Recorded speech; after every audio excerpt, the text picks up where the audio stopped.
الصبح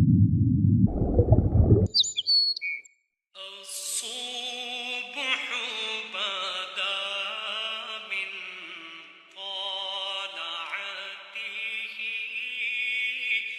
والليل دجى من وفرته। বর্তমান সময়ের সমাজ ব্যবস্থার দিকে তাকালে আমাদের মনে হতে পারে জীবনের চ্যালেঞ্জগুলো সবার জন্য সমান নয়।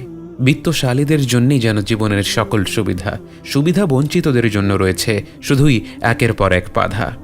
এই সমাজে উচ্চবিত্ত পরিবারে জন্ম নিলে আপনি ভালো শিক্ষা দীক্ষা পাবেন, পরিবারের দায়িত্ব নিতে হয় না বলে আপনি যথেষ্ট অবসর সময় পাবেন। সেই অবসর সময়ে আপনি নিজের বিভিন্ন স্কিল গড়ে তুলতে পারবেন। ভালো শিক্ষা এবং নানা ধরনের স্কিল গড়ে তোলার ফলে ভালো ক্যারিয়ার আপনাকে হাতছানি দেবে। একটি ভালো ক্যারিয়ার গড়ে ফেললে জীবনের বাকি সব সমস্যাকেই ম্যানেজ করে ফেলা যায়। অন্যদিকে মধ্যবিত্ত পরিবারের সদস্যদের, নিম্ন আয়ের পরিবারের মানুষদের শৈশব থেকেই অল্পতে সন্তুষ্ট থাকতে শিখতে হয়। শিক্ষা দীক্ষায় একটু বাড়তি প্রচেষ্টা না থাকলে ভবিষ্যতে খুব বিশেষ কিছু করে দেখানো সম্ভব না। বাল্য বয়স থেকেই পরিবারের নানা দায়িত্ব নিতে শিখতে হয়, তাই অবসর সময়ও তেমন পাওয়া যায় না। পড়াশোনা শেষ করে সাধারণ কোনো ইনস্টিটিউট থেকে সাধারণ একটি ডিগ্রি অর্জন করে বাড়তি তেমন স্কিল গড়ে তোলার সুযোগ ছিল না বলে ক্যারিয়ারে তেমন সুবিধা করা যায় না। সিস্টেমটার দিকে তাকালে মনে হতে পারে এটা যেন সুবিধা বঞ্চিতদের যুগের পর যুগ পরিশ্রম করানোর জন্যই তৈরি। তারা যেন প্রজন্মের পর প্রজন্ম সুবিধা বঞ্চিতই রয়ে যায়, সে উদ্দেশ্যেই তৈরি। আমরা যদি সাফল্যকে আর্থিক অর্জনের দিক থেকে মাপি তাহলে এই কথাটা অবশ্যই সত্যি। জীবনের উদ্দেশ্য যদি হয় ভালো ক্যারিয়ার গড়ে কিছু সম্পত্তি অর্জন করে বিত্তশালী হওয়া, তাহলে এ ব্যাপারে কোনো সন্দেহ নেই যে বর্তমান সিস্টেমে একজন মধ্যবিত্ত বা নিম্নবিত্ত পরিবারের মানুষের জন্য সাফল্য অর্জন করা অত্যন্ত কঠিন, কেউ বলবেন প্রায় অসম্ভব। সমস্যা হলো সাফল্যের এমন সংজ্ঞা দাঁড় করালে আমাদের নবী সাল্লাল্লাহু আলাইহি ওয়াসাল্লাম জীবনে একেবারেই আহামরি কোনো সাফল্য অর্জন করেননি। তিনি যখন আল্লাহর কাছে ফিরে যান, তিনি রেখে যান ছোট্ট একটা ঘর, যা বর্তমান সময়ের একটি শোবার ঘরের চেয়েও ছোট, এবং অল্প যে কিছু দিরহাম বাকি ছিল সেগুলো তিনি মৃত্যুর আগে মা আয়েশা রাদিয়াল্লাহু আনহাকে দান করে দেওয়ার জন্য নির্দেশ দেন। অর্থাৎ মৃত্যুর সময় তার সম্পদ বর্তমান সময়ের একটি মধ্যবিত্ত পরিবারের সম্পদের সমানও হয় কিনা সন্দেহ রয়েছে। কিন্তু আমরা জানি যদি আল্লাহর সৃষ্টি জগতে কেউ সম্পূর্ণরূপে সাফল্য অর্জন করে থাকে তিনি হলেন রাসূলুল্লাহ সাল্লাল্লাহু আলাইহি ওয়াসাল্লাম। আল্লাহর বান্দা হিসেবে তিনি তার সবচেয়ে প্রিয় বান্দা হওয়ার মাধ্যমে সাফল্য অর্জন করেছেন। নবী হিসেবে, সর্বকালের শ্রেষ্ঠ নবী হিসেবে তিনি সাফল্য অর্জন করেছেন। একজন নেতা হিসেবে তিনি গোটা পৃথিবীর জিওপলিটিক্যাল চিত্র পাল্টে দিয়েছিলেন। একজন বাবা হিসেবে তিনি প্রতিটি বাবার জন্য রোল মডেল, স্বামী হিসেবে প্রতিটি স্বামীর জন্য রোল মডেল। জীবনের এমন কোনো দিক নেই যে দিক থেকে তিনি চূড়ান্ত সাফল্য অর্জন করেননি। যদি তাই হয়ে থাকে তাহলে নিশ্চয়ই আমাদের সাফল্যের সংজ্ঞার মধ্যেই কোনো ত্রুটি রয়েছে।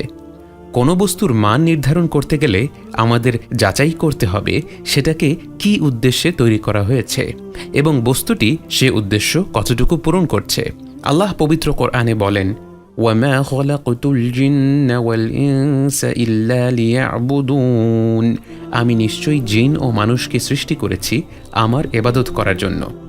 আমরা বর্তমান সমাজ ব্যবস্থায় যত ধরনের বৈষম্য দেখতে পাই, যে যতই বাড়তি সুবিধা পাক আর যে যতই সুবিধা বঞ্চিত হোক না কেন, বিশ্বের প্রতিটি মানুষের জন্যই আল্লাহর ইবাদত করার সমান সুযোগ রয়েছে। বরং অনেক সময় আমরা দেখব যারা পার্থিব দিক থেকে কিছুটা সুবিধা বঞ্চিত, আল্লাহর ইবাদতের দিক থেকে তাদের সুযোগ সুবিধা একটু বেশি থাকে। যে কৃষক সূর্যের কর্কশ তাপে খেতে খামারে কাজ করে সে প্রকৃতির প্রবল শক্তির ব্যাপারে সদা অবগত থাকে। তার ফসল কেমন হবে দিন শেষে সেটা যে পুরোপুরি তার রবের নিয়ন্ত্রণে সেটা সে ভালো করেই জানে। অতএব তার এই কাজের মাধ্যমেই সে আল্লাহর ব্যাপারে আরও বেশি সচেতন থাকতে পারে। অন্যদিকে যে ব্যক্তি এসি রুমে কম্পিউটারে বসে সারাক্ষণ কাজ করতে থাকে সে তার একটি ডিজিটাল জগতের ভেতরেই বাস করে। সেই মুহূর্তগুলোতে যদি তাকে আল্লাহকে স্মরণ করতে হয় তাকে বাড়তি এফর্ট দিতে হবে, বাড়তি প্রচেষ্টা করতে হবে।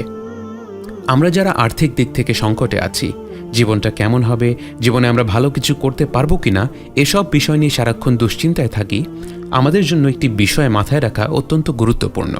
আমাদের পুরো জীবনে আমরা যা অর্থ সম্পদ আয় করব পার্থিব যা কিছু উপভোগ করার সুযোগ পাব, সে সব কিছুই আমাদের জন্য লেখা হয়ে গেছে।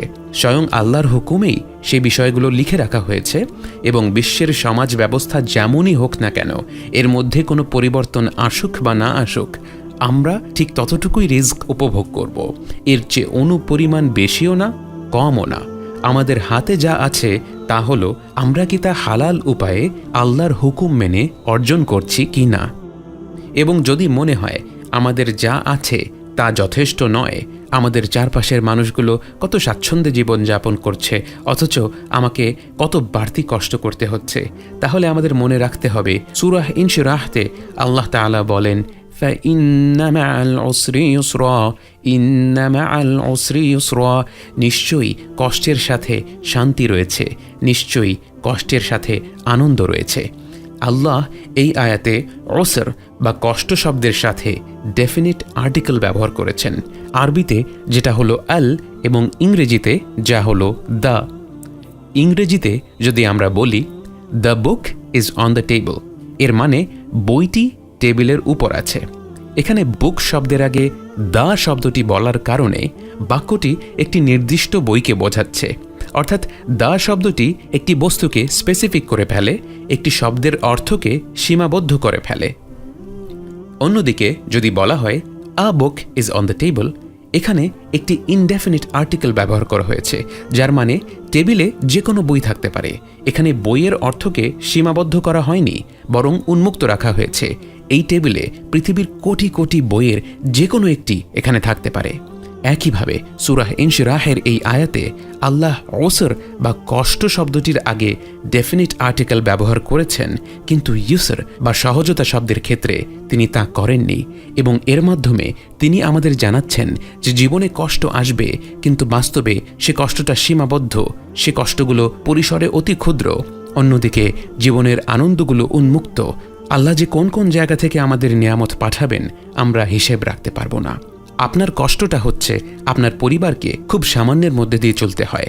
আপনাকে পড়াশোনার পাশাপাশি দুটো টিউশনই না করলে আপনার ছোট দুইটা বোন হয়তো পড়াশোনা করতে পারবে না, কিন্তু আপনি খেয়াল করছেন না যে এই কষ্টের মধ্য দিয়ে বেড়ে ওঠার মাধ্যমে আপনার যে পারিবারিক বন্ধন তৈরি হচ্ছে তা বহু ভাই বোনেরা টাকা দিয়েও ক্রয় করতে পারবে না। আপনি ছোট বয়স থেকেই বাবা মায়ের বোঝা হালকা করার কারণে যে কষ্ট করে যাচ্ছেন, আল্লাহ আপনার সেই কষ্টের বিনিময়ে আপনার জন্য আখিরাতে যে সাম্রাজ্য তৈরি করে রেখেছেন তা যদি আপনি জানতেন, আপনি এই আর্থিক সংকটের মধ্যে দিয়ে হাজার হাজার বছর কাটিয়ে দিতে রাজি থাকতেন। এবং আমাদের কষ্টগুলোর বিপরীতে যে শান্তি আসবে, সে শান্তি শুধু আখিরাতেই আসবে তা নয়, বরং আল্লাহ ইউসর বা সহজতা শব্দে আল বা ডেফিনিট আর্টিকেল ব্যবহার না করার একটি অর্থ হলো আমাদের কষ্টগুলো আসবে শুধু দুনিয়ার জীবনে, কিন্তু আনন্দগুলো আসবে দুনিয়া এবং আখিরাত দুই জায়গাতেই। আমরা যদি আমাদের কি নেই সেদিকে নজর না দিয়ে আমাদের কি আছে সেদিকে নজর দেই, আমরা দেখব জীবনের প্রতিটি কষ্টের বিপরীতে আল্লাহ আমাদের অগণিত আনন্দের কারণ দিয়েছেন, যেগুলো হয়তো আমরা সঠিকভাবে মূল্যায়ন করতে পারি না বলে আমাদের জীবনের কষ্টগুলোকে বেশি বড় মনে হয়। এবং আমাদের এমন মনে হওয়াটাই স্বাভাবিক। এবং আল্লাহ আমাদের চিন্তাধারা সম্পর্কে পুরোপুরি অবগত বলেই তিনি দুইবার বলেছেন ফাইন্না মাআল উসরি ইউসরা, নিশ্চয়ই কষ্টের পাশাপাশি রয়েছে আনন্দ। বিশ্বাস হচ্ছে না? কষ্টগুলোকে অনেক বেশি বড় মনে হচ্ছে? আমি আল্লাহ এই সৃষ্টি জগতের রব তোমাকে বলছি ইন্না মাআল উসরি ইউসরা, নিশ্চয়ই কষ্টের পাশাপাশি রয়েছে আনন্দ। খারাপ সময়ের পর ভালো সময় আসবেই, দুনিয়াতেও আসবে, আখিরাতেও আসবে। ভরসা রাখতে হবে আল্লাহর ওপর এবং দায়িত্বগুলো পালন করে যেতে হবে নিষ্ঠা ও ন্যায়পরায়ণতার সাথে।